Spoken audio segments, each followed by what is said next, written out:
Alam mo ba? Kawasan Falls, Electric Blue Waters, totoo bang may magic ang kulay nito? Alam mo ba na may isang talon sa Pilipinas na parang laging may filter ang tubig? Parang electric blue sa sobrang linaw.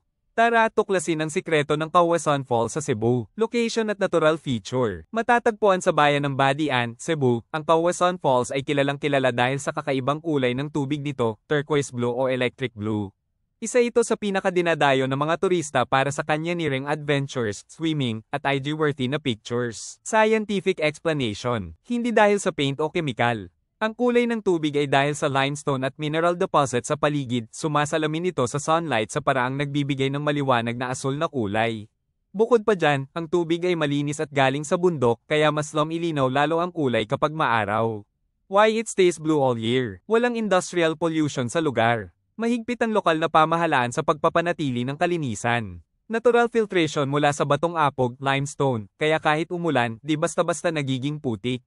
Tourist trivia. 3 level ang Kawasan Falls. Pwede kang mag-rafting habang binubuhusan ng talon, parang natural spa.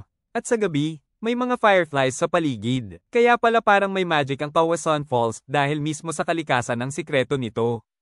Isa itong paalala na kapag inalagaan natin ang kalikasan, babalik din ito sa atin ang ganda't ginhawa. Ito ang Simply Marjun Channel, ang tambayan ng mga kwentong di mo aakalain.